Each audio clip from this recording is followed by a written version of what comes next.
बिस्मिल्लाहिर्रहमानिर्रहीम। लाखों दरूद पाक हज़रत मोहम्मद सल्लल्लाहु अलैहि वसल्लम और आप सल्लल्लाहु अलैहि वसल्लम की आल पर।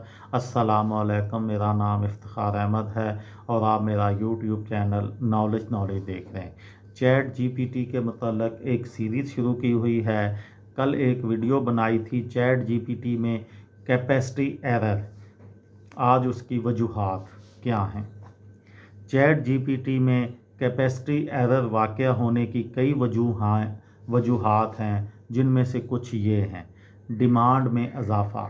चूँकि चैट जीपीटी ने बहुत ज़्यादा मकबूलियत हासिल की है और ज़्यादा डेवलपर्स ने उसे अपनी एप्लीकेशंस में ज़म कर लिया है, इसलिए इसकी सर्विसेज की मांग में नुमायाँ इजाफ़ा हुआ है।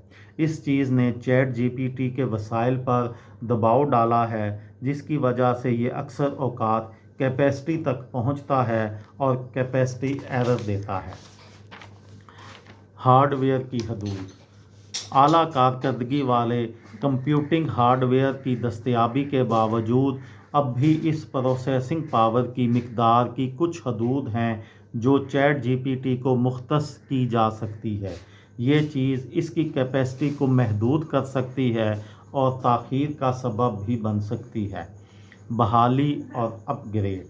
अपनी खिदमात के मय्यार और एतबार को बरकरार रखने के लिए ओपन एआई बाकायदगी से चैट जीपीटी की देखभाल करता है और उसे अपग्रेड करता है। इन अदवार के दौरान चैट जीपीटी आर्जी तौर पर ऑफलाइन हो सकता है या इसकी कैपेसिटी कम हो सकती है, जिससे सार्फिन को ताख़ीर का सामना करना पड़ सकता है। ये थी मेरी आज की वीडियो। किसी दोस्त को, किसी भाई को, किसी बहन को फ़ायदा हो तो मुझे दुआओं में याद रखिएगा। दिल दिल पाकिस्तान, जान जान पाकिस्तान। अस्सलामु अलैकुम।